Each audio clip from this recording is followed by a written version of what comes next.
బయోడిజైన్స్, life sciences, medical technology రంగాల్లో తెలంగాణ కేంద్ర బిందువు అన్నారు సీఎం రేవంత్ రెడ్డి. గచ్చిబౌలి ఏజీ ఆసుపత్రిలో Asia Pacific biodesign innovation summit 2025లో ఆయన ముఖ్య అతిథిగా హాజరయ్యారు. ఆర్టిఫిషియల్ ఇంటెలిజెన్స్ బయోడిజైన్స్ కు ఒక గొప్ప ఉదాహరణ అన్నారు సీఎం రేవంత్. తెలంగాణను 2047 నాటికి ఆర్థిక శక్తిగా మార్చడమే లక్ష్యంగా తెలంగాణ రైజింగ్ 2047 నినాదంతో ముందుకు వెళ్తామని ఆయన చెప్పుకొచ్చారు. సుల్తాన్పూర్లో భారత్లోని అతిపెద్ద మెడికల్ డివైజ్ పార్కును ఏర్పాటు చేశామని తెలిపారు రేవంత్ రెడ్డి.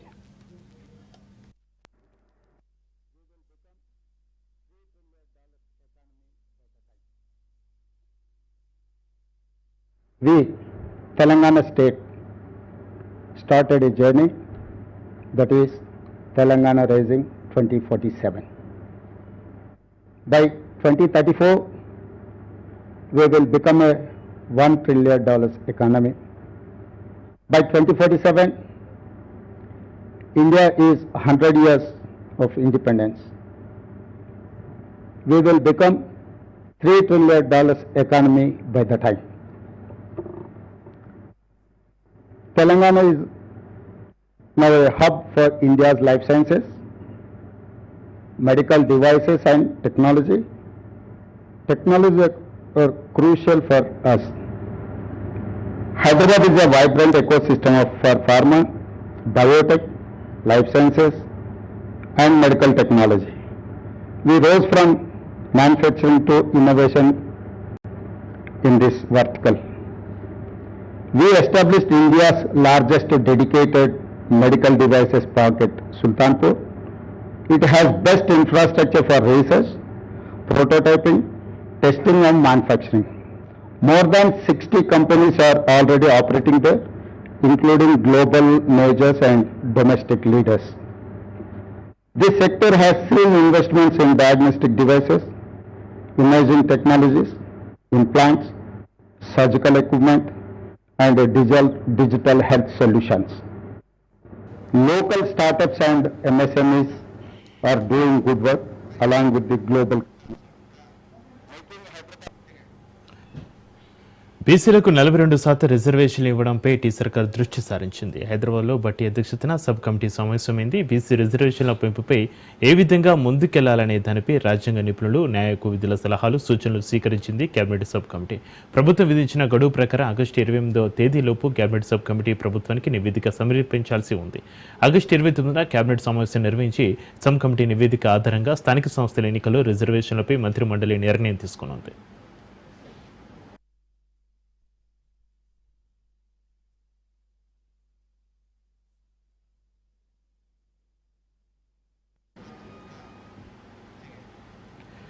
బీఆర్ఎస్తోనే బీసీలకు సంపూర్ణ న్యాయం జరుగుతుందని మాజీ మంత్రులు హరీష్ రావు, శ్రీనివాస్ గౌడ్ అన్నారు. సిద్దిపేట జిల్లా చిన్న కోడూరు మండలం గోనెపల్లిలో సర్దార్ సర్వై పాపన్న గౌడ్ విగ్రహాన్ని మాజీ మంత్రులు ఆవిష్కరించారు. బీఆర్ఎస్ ప్రభుత్వం వెన్సీ టెండర్లో గౌడ కులస్తులకు 15% రిజర్వేషన్లు ఇచ్చిందని మాజీ మంత్రి ఎమ్మెల్యే హరీష్ రావు గుర్తు చేశారు. ఇక రాబోయే స్థానిక సంస్థల ఎన్నికల్లో బీసీలకు 42% కంటే ఎక్కువ టికెట్లు కేటాయిస్తామని హరీష్ రావు తెలిపారు. బీసీలు మోసం చేస్తున్న కాంగ్రెస్ పార్టీకి స్థానిక సంస్థల ఎన్నికల్లో ప్రజలు బుద్ధి చెప్పాలని బీఆర్ఎస్ నేతలు పిలుపునిచ్చారు.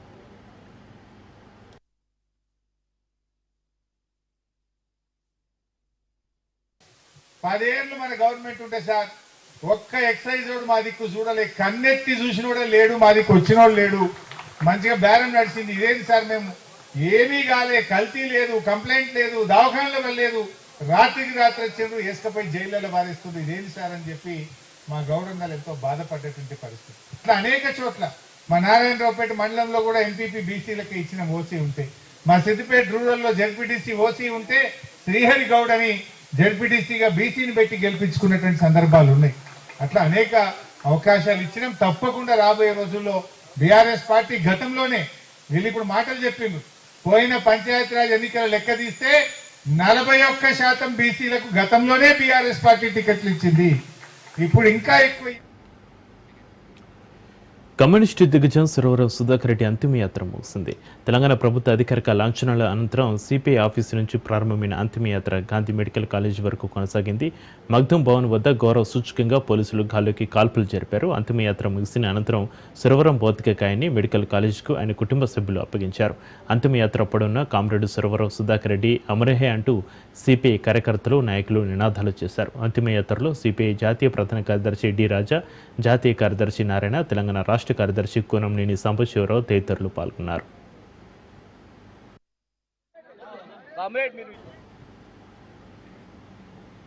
సిపిఐ జాతీయ మాజీ ప్రధాన కార్యదర్శి సురవరం సుధాకర్ రెడ్డి భౌతిక కాయానికి ఏపీ సీఎం చంద్రబాబు నాయుడు నివాళి అర్పించారు. సురవరం సుధాకర్ రెడ్డి కుటుంబ సభ్యులను పరామర్శించారు. ప్రజల కోసం సురవరం చేసిన సేవలను గుర్తు చేసుకున్నారు. సుధాకర్ రెడ్డితో తనకు సుదీర్ఘ రాజకీయ సంబంధాలు ఉన్నాయని తెలిపారు.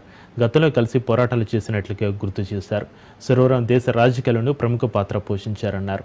ప్రజాస్వామ్య పరిరక్షణ కోసం చేసిన ఉద్యమంలో ఇతర అనేక సందర్భాల్లో కలిసి పోరాడినట్లుగా వివరించారు.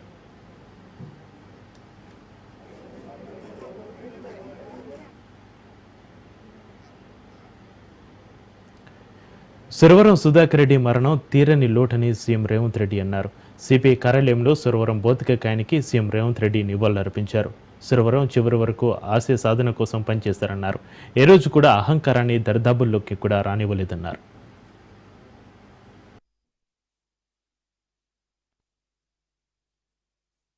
కామ్రేడ్ సుధాకర్ రెడ్డి గారి మరణం పేదలకు, అదే విధంగా బహుజనులకు సిద్ధాంతపరమైన రాజకీయాలను శ్వాసగా పీల్చుకునే ప్రతి ఒక్కరికి తీరని లోటు. విద్యార్థి రాజకీయాల నుండి జాతీయ రాజకీయాల వరకు, చివరి శ్వాస వదిలే వరకు రాజీ పడని నిరాడంబర జీవితం, రాజీ పడని సిద్ధాంత రాజకీయం.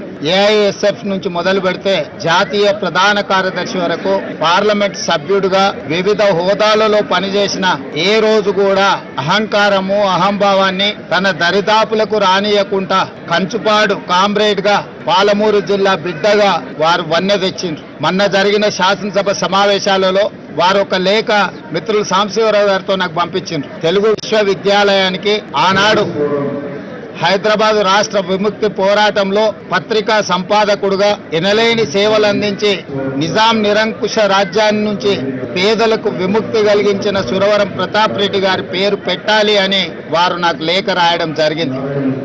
శాసనసభలో ఆ లేఖ నాకు అందించిన మరుక్షణం అక్కడికక్కడే సాంబశివరావు గారు ఇచ్చిన లేఖను సుధాకర్ రెడ్డి గారు చేసిన సూచన ప్రకారం తెలుగు విశ్వవిద్యాలయానికి తెలంగాణ ఆనాటి హైదరాబాద్ విముక్తి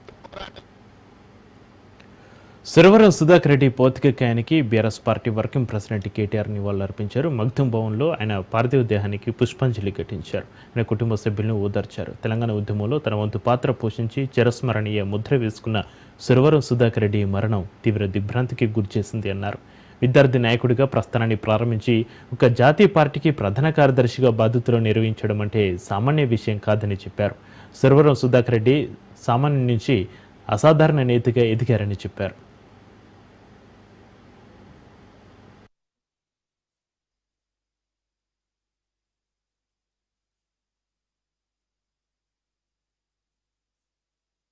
ప్రజానాయకులు ఎన్నో విప్లవోద్యమాల్లో, ఎన్నో ప్రజా ఉద్యమాల్లో, ఎన్నో కార్మిక ఉద్యమాల్లో, తెలంగాణ ఉద్యమంలో తన వంతు పాత్ర పోషించి చిరస్మరణీయమైన ముద్ర వేసుకున్న మహనీయులు పెద్దలు సురవరం సుధాకర్ రెడ్డి గారి మరణం మా అందరినీ కూడా తీవ్రమైన ఆవేదనకు, తీవ్రమైన దిగ్భ్రాంతికి గురి చేసింది. వారు అంచెలంచెలుగా ఒక విద్యార్థి నాయకుడిగా తన ప్రస్థానాన్ని ప్రారంభించి ఒక జాతీయ పార్టీకి జాతీయ స్థాయిలో ప్రధాన కార్యదర్శిగా 7 ఏళ్ల పాటు బాధ్యతలు నిర్వహించడం అంటే సామాన్యమైన విషయం కాదు. నిబద్ధతతో మొదటి నుండి ప్రజల పట్ల ఒక స్పష్టమైన ప్రజా సమస్యల పట్ల ఒక స్పష్టమైన అవగాహనతో అన్ని ప్రజా సమస్యల విషయంలో కూడా క్రియాశీలంగా వ్యవహరించిన సురవరం గారు మన మధ్య లేకపోవడం అనేది ప్రజా ఉద్యమాల్లో. ఆంధ్రప్రదేశ్లో ఇప్పటికిప్పుడు ఎన్నికలు వస్తే చంద్రబాబు చిత్తుగా ఓడిపోవడం ఖాయమన్నారు మాజీ మంత్రి అంబటి రాంబాబు. 15 నెలల కాలంలోనే జగన్ మళ్లీ ముఖ్యమంత్రి అవుతారనే సంకేతాలు వచ్చాయని ఆయన తెలిపారు. ఎలక్షన్లు ఎప్పుడు వచ్చినా వైసీపీ అధికారంలోకి వస్తుందని ప్రజలకు అర్థమైందన్నారు. జగన్మోహన్ రెడ్డికి వస్తున్న జనాదరణతో చంద్రబాబు భయపడుతున్నారని ఫైర్ అయ్యారు అంబటి. బాబులో భయం మొదలైందని, భూత వైద్యుని సంప్రదిస్తే ధైర్యం వస్తుందని రాంబాబు ఎద్దేవా చేశారు.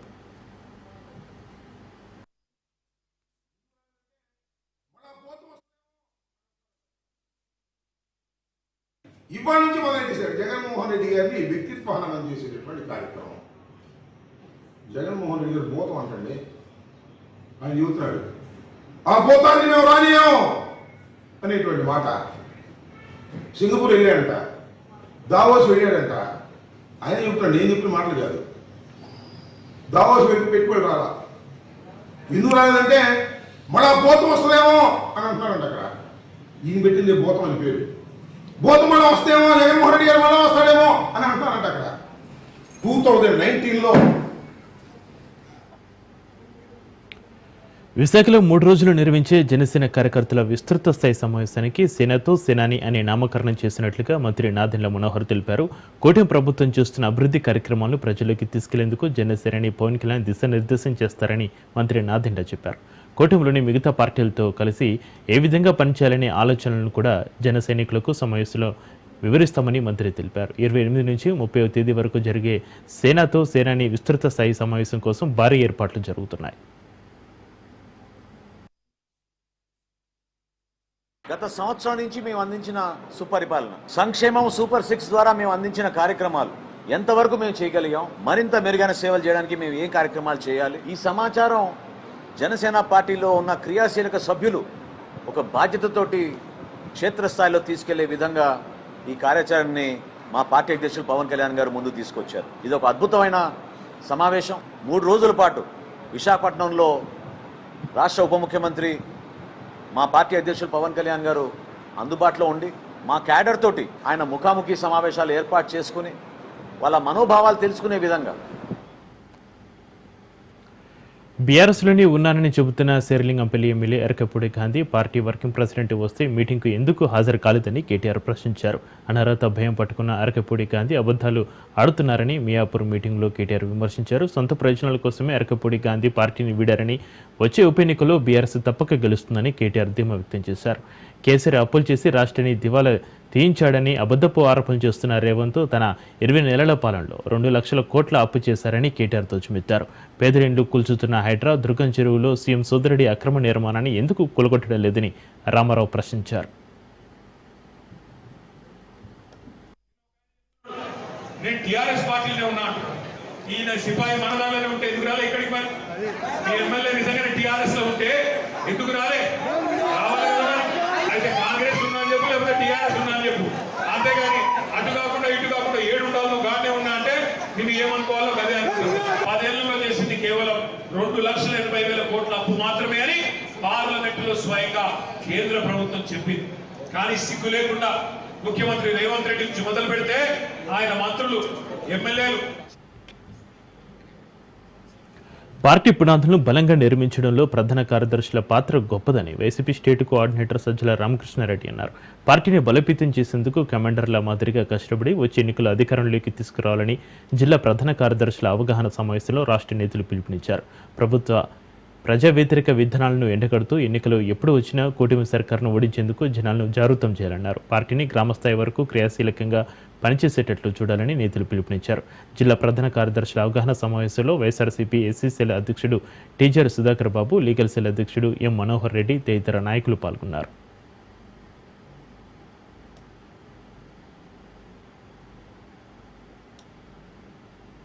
అధ్యక్షుడు, ప్రధాన కార్యదర్శి కలిస్తే అది అత్యంత కీలకమైన కేంద్ర బిందువు పార్టీకి. ఈ బాధ్యతను ఎట్లా చేయాలనేది కూడా చెప్తున్నాం. ఏ రకంగా మనం చేయాలా, ఏ రకంగా డెలివరీ చేయాలా, ఇట్లా చేయడం ద్వారా పార్టీకి ఏ రకంగా ఎంత ఉపయోగం ఉంటుంది అనేది కూడా మీరు కూడా ఆ అధ్యక్షుడికి నమ్మకం కలిగించే పని మీరు చేయాలి. మనకు అప్పచెప్పిన బాధ్యతను ఇంతవరకు నేను సక్రమంగా నిర్వహిస్తే జగన్మోహన్ రెడ్డి గారికి చాలా బాగా ఉపయోగపడినట్టు, సేవ చేసినట్టు పార్టీకి. మన టీంను కలుపుకుపోయి మన వెంబడి ఉండే వాళ్ళను, మనకు ఎవరెవరిని ఇస్తారో వాళ్ళను కలుపుకొని ఒక పర్ఫెక్ట్ మెషిన్ లాగా పనిచేయగలగాలి. ఈ టీంను ఎఫెక్టివ్గా రన్ చేయడము, కింది వరకు ఎప్పటికప్పుడు మానిటర్ చేసుకుంటుండడం, రిపోర్ట్స్ జనరేట్ చేయడం, దీనికి లిమిట్ లేదు ఎంత చేయాలనేది. మనం ఎంతవరకైనా. కాంగ్రెస్ చేపట్టిన 2 విడత జనహిత పాదయాత్ర కరీంనగర్ జిల్లా చొప్పదండి నియోజకవర్గం ఉప్పర మల్యాల నుంచి ప్రారంభమైంది. ముఖ్య అతిథులుగా Congress incharge Meenakshi Natarajan, PCC chief Mahesh Kumar Goud సహా పలువురు మంత్రులు, ఎమ్మెల్యేలు హాజరయ్యారు. ప్రజా సమస్యలను తెలుసుకునేందుకు జనహిత పాదయాత్ర చేపట్టినట్లుగా మంత్రి అడ్లూరి లక్ష్మణ్ తెలిపారు. ప్రజా సంక్షేమమే ధ్యేయంగా తమ ప్రభుత్వం ముందుకెళ్తుంది అన్నారు.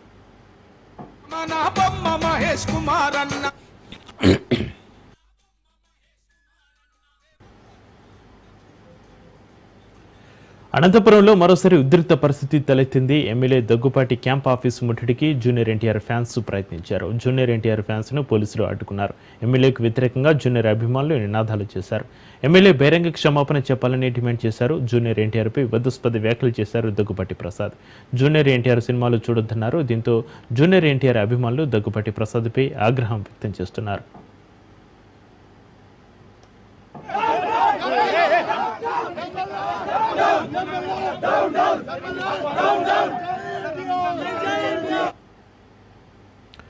సంగారెడ్డి జిల్లా ఆంతుల వద్ద శ్రీ లక్ష్మీ నరసింహ ఫంక్షన్ హాల్లో నిర్వహించిన వికలాంగుల చేయూత పింఛన్దారుల మహాగర్జన సన్నాహక సదస్సు కార్యక్రమంలో పద్మశ్రీ మందుకృష్ణ మాదిగ పాల్గొన్నారు. వికలాంగులకు 6,000 పింఛన్ ఇస్తామన్న కాంగ్రెస్ ఇవ్వడం లేదని మందుకృష్ణ మాదిగ మండిపడ్డారు. 7-8 సంవత్సరాల నుంచి పింఛన్లకు అప్లై చేసుకున్న వారికి పింఛన్లు మంజూరు కాలేదన్నారు. హైదరాబాద్లో సెప్టెంబర్ 29న నిర్వహించే మహాగర్జన సభకు ప్రతి ఒక్కరూ తరలి రావాలని పిలుపునిచ్చారు. కాంగ్రెస్ ప్రభుత్వం మెడలు ఉంచి నూతన పింఛన్లను సాధించుకుందామని అన్నారు. ఒకవేళ కాంగ్రెస్ ప్రభుత్వం దిగి రాకుంటే పింఛన్ల విషయంలో తాడోపేడో తేల్చుకుందామని తేల్చి చెప్పారు.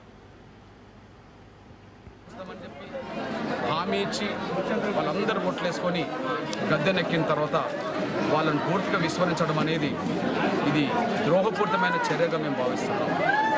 అదే సమయంలో 20 నెలలుగా పెన్షన్ పెంచకపోయినా ప్రతిపక్ష నాయకుల బాధ్యతారహితంగా కనిపిస్తుంది. మోసం చేసిన ప్రభుత్వాన్ని నిలదీసే విషయంలో, నిర్లక్ష్యం వహిస్తున్న ప్రభుత్వాన్ని ఎండగట్టే విషయంలో ప్రతిపక్షాలు ఎవరు కూడా, ప్రతిపక్ష నాయకులతో సహా ప్రతిపక్ష నేతలు ఎవరు కూడా ఈ అంశం మీద స్పందించిన దాఖలాలు కనిపించట్లేదు. దానికి కారణం ఒకటే మాకు అర్థమైపోయింది, మోసం చేస్తున్న. తెలంగాణ ప్రభుత్వం కీలక నిర్ణయం తీసుకుంది. రాష్ట్ర వ్యాప్తంగా గణేష్ మండపాలకు ఫ్రీ కరెంటు ఇచ్చేందుకు అంగీకరించింది. అలాగే దుర్గమాత మండపాలకు ఉచిత విద్యుత్ అందించనుంది కాంగ్రెస్ సర్కార్. ఉచిత విద్యుత్ ఇచ్చేందుకు సీఎం రేవంత్ సుముఖత వ్యక్తం చేశారు. ప్రభుత్వ నిర్ణయంపై సర్వత్రా హర్షం వ్యక్తం చేస్తున్నారు.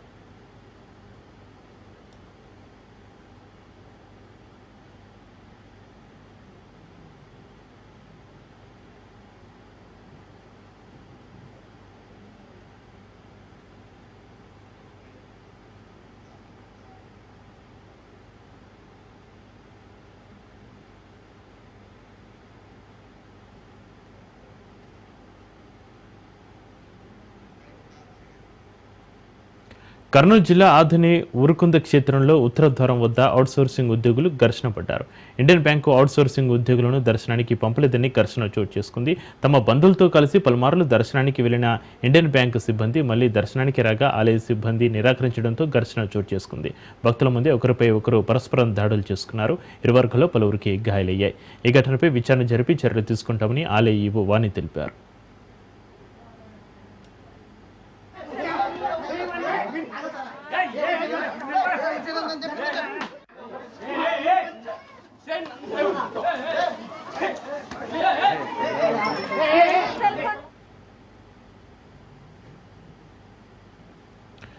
ఉస్మానియా యూనివర్సిటీలో ఉద్రిక్త వాతావరణం నెలకొంది. రేపు సీఎం రేవంత్ రెడ్డి ఓయూలో పర్యటించనున్నారు. అయితే ముఖ్యమంత్రి పర్యటనను అడ్డుకుంటామని బీఆర్ఎస్వి పిలుపు ఇచ్చింది. దీంతో ఎక్కడికక్కడ అరెస్టులు చేస్తున్నారు పోలీసులు. ఓయూలో ముందస్తుగానే బీఆర్ఎస్వి లీడర్లను అదుపులోకి తీసుకుంటున్నారు. ఓయూ లైబ్రరీ వద్ద పలువురు విద్యార్థులను అరెస్టు చేశారు. నిరుద్యోగులకు ఇచ్చిన హామీలపై బీఆర్ఎస్వి నిలదీస్తుంది. ఇక జాబ్ క్యాలెండర్ ఎక్కడంటూ ప్రశ్నించారు బీఆర్ఎస్వి నేతలు.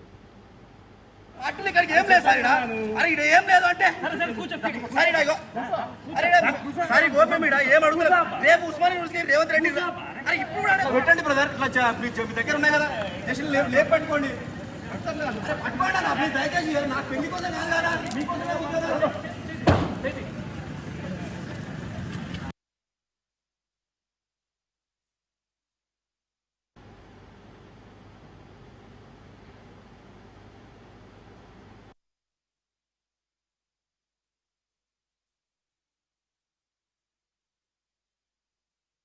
మీరు మీకు ఖచ్చితంగా వస్తాం, పోలీస్ స్టేషన్కి వస్తామన్నా.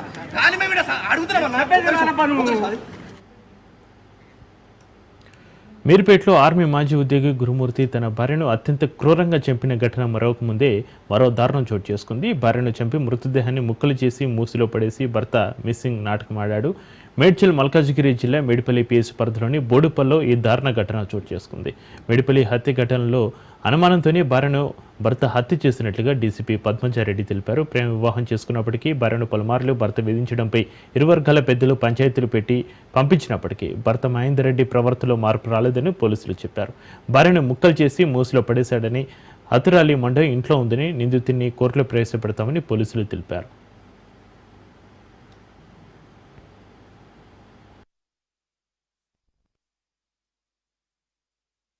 మార్నింగ్ అవర్స్లో ఒకటి రిపోర్ట్ అయింది మేడిపల్లి పోలీస్ స్టేషన్ రాచకొండ కమిషనరేట్లో. Accused Mahender Reddy has kill his wife. వాళ్ళిద్దరూ కూడా డిఫరెంట్ కమ్యూనిటీస్కి చెందిన వాళ్ళు. అతను రెడ్డి కాస్ట్, ఆ అమ్మాయి వచ్చేసి యాదవ్ కాస్ట్. సో వీళ్ళిద్దరిది కూడా లవ్ మ్యారేజ్. వాళ్ళ ఊర్లో కొన్ని ఇబ్బందులు ఏర్పడడం వల్ల వాళ్ళు జాబ్ పర్పస్ సిటీకి రావడము, ఆ క్రమంలో వాళ్ళిద్దరు కూడా, అతను ర్యాపిడో డ్రైవర్గా జాబ్ చేస్తూ ఈ అమ్మాయి ఏమో పంజాగుట్టలో ఒక కాల్ సెంటర్లో వర్క్ చేసేది. వీళ్ళ మ్యారేజ్ అయిన తర్వాత నుంచి బాగా ఇబ్బందులు ఉండడము, గొడవ పడుతూ ఉంటే ఊర్లో కూడా ఒక 498A కేసు ఒకటి రిజిస్టర్ అయింది వికారాబాద్లో. సో 1 year బ్యాక్ కూడా అమ్మాయి కన్సీవ్ అయితే కూడా ఆ అమ్మాయికి అబార్షన్ చేయించాడు. ఇప్పుడు నెక్స్ట్ మెడికల్ చెకప్ వచ్చి ఈ 27th August రోజు ఉంది. సో దాని గురించి వీళ్ళిద్దరూ గొడవ పడ్డము. సో 22వ రోజు సాయంకాలము హస్బెండ్ అడుగుతుంది, నాకు మెడికల్ చెకప్ అయిన తర్వాత నన్ను మా పుట్టింటికి పంపించి అక్కడ వదిలేసి రండి అని అడుగుతుంది. సో దాని మీద పెద్ద గొడవ అవ్వడము. నిన్న 23వ తారీఖు అరౌండ్ 11 గంటలకి ఉదయాన్నే నిద్రలేసి అమ్మాయి ఇంకా పడుకొనే ఉంది. ఇంట్లో ఎవరికి చెప్పకుండా బయటికి వెళ్ళిపోయాడు. ఇంటికి వచ్చి రావడమే అమ్మాయిని కొట్టేసి స్ట్రాంగులేట్ చేసి బెడ్ మీద వేసేశాడు. So by the time she ఫెల్.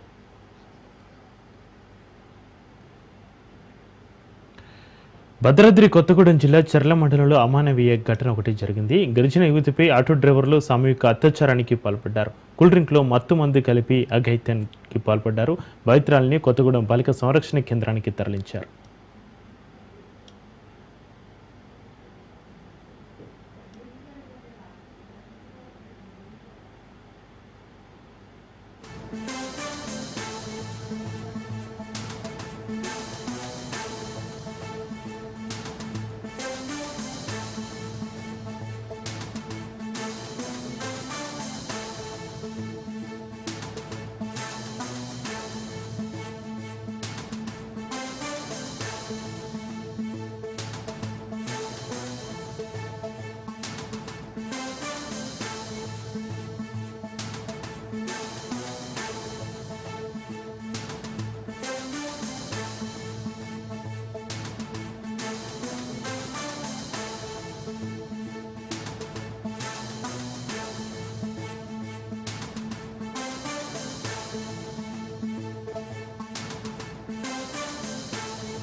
ఏపీలో పింఛన్ల కోసం అధికార పార్టీల నేతలు భారీగా డబ్బులు గుంజుతున్నారని ఆరోపణలు వస్తున్నాయి. పార్వతీపురం మన్యం జిల్లా కురుపం నియోజకవర్గం కొమరాడ మండల జనసేన పార్టీ అధ్యక్షుడు తెంటు శ్రీకర్ వికలాంగుల పెన్షన్ మంజూరు చేస్తానంటూ 30,000 రూపాయలు వసూలు చేసినట్లుగా ఆడియో కాల్ వైరల్ అవుతుంది. వికలాంగుల నుంచి వసూలుకు పాల్పడినట్లుగా ఆరోపణలు ఎదుర్కొంటున్న తెంటు శ్రీకర్ ఫోటోలు, ఆయన ఆడియో కాల్స్ వైరల్ అవుతుండడంతో పార్వతీపురం జిల్లాలో చర్చనీయాంశమైంది.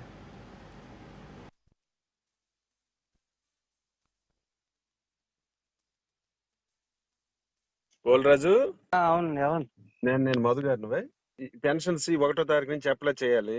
మన జగదీష్ కి పాస్ ఇది క్యాస్ట్ సర్టిఫికేట్, ఇన్కమ్, ఆధార్ ఇవన్నీ ఇవ్వండి. సరే సార్. ఇప్పుడు సర్టిఫికేట్ ఏదో చేయించడానికి అప్పుడు డబ్బులు ఇచ్చారు, అది వచ్చిందా? అది రాలేదండి, వస్తుంది అని అంటాను. ఎవరు అన్నారు అలాగని? మనం డబ్బులు కట్టిన ఎవరు? శ్రీకర్కి ఇచ్చామండి. ఎంత ఇచ్చారు? 30,000. 30,000 ఇచ్చారు. డైలీ ఇంటికి వచ్చాడు, మేమేమో ఫ్రీగా చేస్తాడు, సరేలా ఇన్న పార్టీలో ఉన్నాడు ఫ్రీగా అనుకుని ఫస్ట్ అనుకోను. తర్వాత ఏమో ఇక డైలీ రావడము, ఇప్పుడు డబ్బులు కట్టిన వెంటనే ఆన్లైన్ ఎవరు ఇచ్చారు అలాగా? ఇచ్చారండి, మా ఊర్లో చాలా మంది ఇచ్చారండి, దొరలేదు ఎవరు. హలో, మాయ నేనరా మధుమాయను. చెప్పండి మాయ. ఈ 21వ తారీఖు నుంచి పెన్షన్స్ అప్లై చేయాలా? అలాగే మాయ. ఆ సర్టిఫికెట్లు అవన్నీ కలిపి మన జగదీష్ కి ఇచ్చిరా? జగత్ చెప్పాడు మాయ. సర్టిఫికెట్ కి ఎంత ఇచ్చారా? ఏంటి మాయ, 30,000 తీసుకున్నారు సర్టిఫికెట్ కి. 30,000 ఇచ్చావా? చిన్నోడికి ఎప్పుడు నుంచి సేద్యం అనుకుంటే సీరిపోయింది కదా చిన్నోడికి. ఎవరికి ఇచ్చావు? శ్రీకర్కి. శ్రీకర్ ఎవరు? ఈ మన టెన్త్ శ్రీకర్. శ్రీకరా?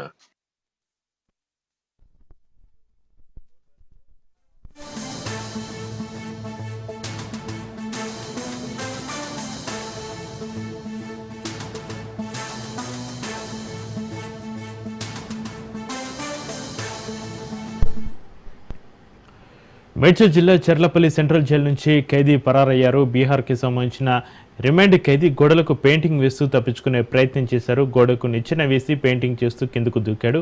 అక్కడి నుంచి తప్పించుకునే ప్రయత్నం చేయగా పారిపోతున్న దొంగను జైలు అధికారులు పట్టుకున్నారు. ఈ విషయంపై జైలు సూపరింటెండెంట్ శివకుమార్ని వివరణ కోరగా తప్పించుకున్న ఖైదీ దొరికినట్లుగా తెలిపారు.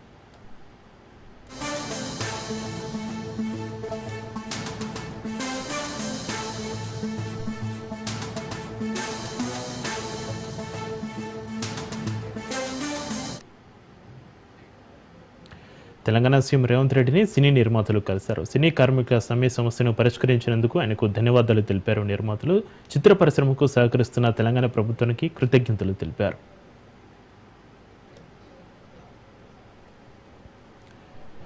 తన రాజకీయ అరంగేట్రంపై సమయం వచ్చినప్పుడు మాట్లాడతానని సినీ నటుడు నారా రోహిత్ అన్నారు. పర్యావరణ హిత వినాయకుడి విగ్రహాన్ని ఏర్పాటు చేసిన డుండి వినాయక సేవ సమితికి నటుడు నారా రోహిత్ అభినందనలు తెలిపారు. డుండిలో వినాయకుడికి దర్శించుకున్న నారా రోహిత్ ప్రతి ఒక్కరు కూడా పర్యావరణానికి మేలు చేసే మట్టి వినాయకుల్ని పూజించాలి అన్నారు.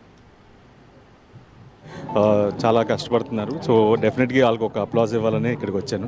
So very happy. ఇక్కడ ఇంత విగ్రహం పెట్టినా సరే ఎకో ఫ్రెండ్లీగా పెట్టడం అనేది చాలా మంచి విషయం. సో ఈ హోల్ కమిటీ మెంబర్స్కి నా తరపున ధన్యవాదాలు అండి. సో నేను వచ్చేట్లా ఉంటే తప్పకుండా తెలుస్తుంది.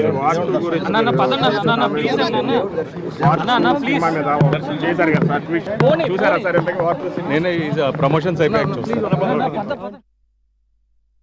ఇవాళ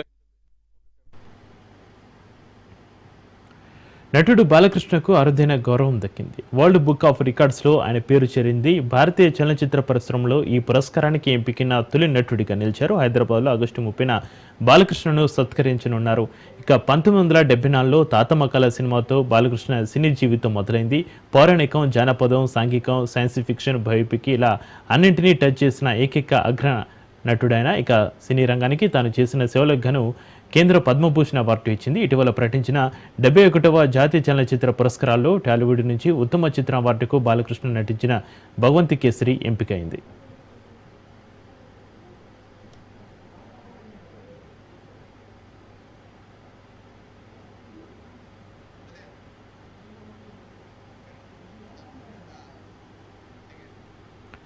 అదనపు కట్నం కోసం అగ్ని సాక్షిగా పెళ్లి చేసుకున్న భార్యను తన తల్లిదండ్రులతో కలిసి ఆమె భర్త సజీవ దహనం చేశారు. అయితే నాన్నే అమ్మను లైటర్తో కాల్చి చంపాడని వారి 6 ఏళ్ల కుమారుడు వెల్లడించాడు. తన కళ్ళ ముందే నాన్నమ్మ కలిసి అమ్మను తీవ్రంగా కొట్టారని, అనంతరం కింద పడేసి మండే స్వభావం ఉన్న ఒక పదార్థాన్ని ఆమెపై పోసారని, లైటర్తో ఆమెకు నిప్పంటించారని బాలుడు చెబుతున్న వీడియో ప్రస్తుతం సోషల్ మీడియాలో వైరల్గా మారింది. కాగా మృతురాలని నిక్కీగా గుర్తించిన పోలీసులు ఆమె భర్తను ఇప్పటికే అరెస్ట్ చేయగా పరారులో ఉన్న అత్తమామలను గాలిస్తున్నారు.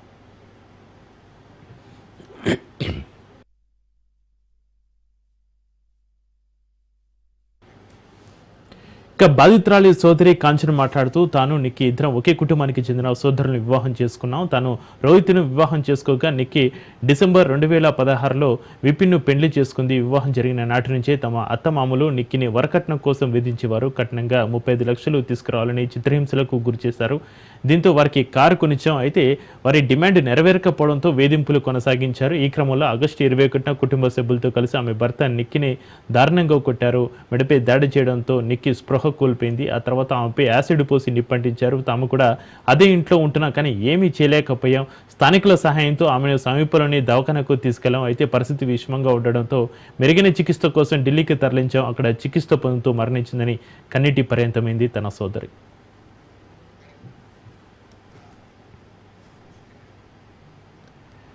ఓటర్ల జాబితాలో పాకిస్తానీ జాతీయుల పేర్లు ఉన్నాయి. ఓటర్ల జాబితా సవరణ ప్రక్రియలో కూడా వారి ఓటర్ కార్డులను ధృవీకరించారు. అయితే ఆ వ్యక్తులు పాక్ జాతీయులని కేంద్రం హోంమంత్రిత్వ శాఖ గుర్తించింది. ఈ నేపథ్యంలో ఓటర్ల జాబితా నుంచి వారి పేర్లు తొలగించడంతో పాటుగా దర్యాప్తునకు ఆదేశించింది. త్వరలో అసెంబ్లీ ఎన్నికలు జరగనున్న బీహార్లో ఈ సంఘటన జరిగింది.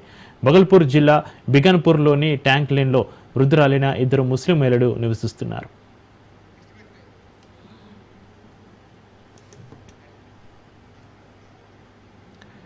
కర్ణాటక అసెంబ్లీలో ఇటీవల డిప్యూటీ సీఎం డీకే శివకుమార్ ఆర్ఎస్ఎస్ గీతాన్ని ఆలపించి చర్చకు తెరలేపారు. తాజాగా ఆయన బాటలోనే మరో కాంగ్రెస్ ఎమ్మెల్యే హెచ్డి రంగనాథ్ ఆర్ఎస్ఎస్ గీతాలాపన చేశారు. అంతేకాకుండా ఆ గీతాన్ని ఆలపించడంలో తప్పేముందని వ్యాఖ్యానించారు.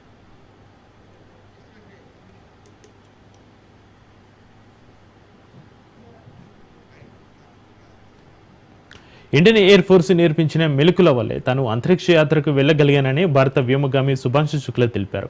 యాత్రకు కావలసిన శిక్షణను ఇచ్చినందుకు ఐఏఎఫ్కు కృతజ్ఞతలు తెలిపారు. తన జీవితంలో ముఖ్యమైన గురువులు ఐఏఎఫ్, కాక్పిట్ మాత్రమేనని అన్నారు. వాటి నుంచి అంతరిక్ష యాత్రకు అవసరమయ్యే చాలా విషయాలు నేర్చుకున్నానన్నారు. భవిష్యత్తులో భారత్ చేపట్టనున్న గగనయాన్ ప్రాజెక్టుపై ప్రపంచం మొత్తం ఆసక్తి కనబరుస్తుందని, చాలా మంది శాస్త్రవేత్తలు ఇందులో భాగం కావడానికి ఆసక్తి చూపిస్తున్నారన్నారు.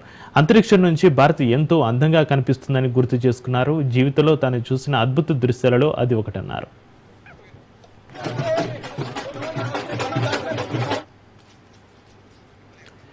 అనిల్ అంబానీ ఇంట్లో సిబిఐ దాడులు చేసింది. బ్యాంకులకు సొమ్ముల ఎగవేతపై ఆరోపణలు ఎదుర్కొంటున్న అనిల్పై ఇప్పటికే పలు దర్యాప్తు సంస్థలు దృష్టి సారించాయి. 17,000 కోట్ల రూపాయల ఎగువేతకు సంబంధించి అనిల్ అంబానీ ఆరోపణలు ఎదుర్కొంటున్నారు. ఆర్కామ్ వ్యవహారంలో అనిల్పై తీవ్ర ఆరోపణలు వచ్చాయి. ఒక వెలిగిన అనిల్ రాజకీయాలకి ఎంట్రీ ఇచ్చిన రాజ్యసభ సభ్యుడిగాను పనిచేశారు. ఇక అనంతరం వ్యాపారంలో నష్టపోయారు. ధీరుభాయ్ అంబానీ రెండో కుమారుడైన అనిల్ తొలుత వ్యాపారంలో బాగా రాణించారు. ఆయన అన్నయ్య ముఖేష్ అంబానీని మించి వ్యాపారంలో దూసుకుపోయారు. వార్తల్లో వ్యక్తిగా క్రేజ్ సంపాదించుకున్నారు. అనిల్ పొలిటికల్ టర్న్ తీసుకున్నాక సీన్ రివర్స్ అయ్యి వ్యాపారంలో నష్టాలు చవి చూడాల్సి వచ్చింది. వ్యాపారాల కోసం చేసిన అప్పులు తీర్చలేక ఎగవేతలకు పాల్పడుతున్నారనే ఆరోపణలు ఎదుర్కోవాల్సి వస్తోంది.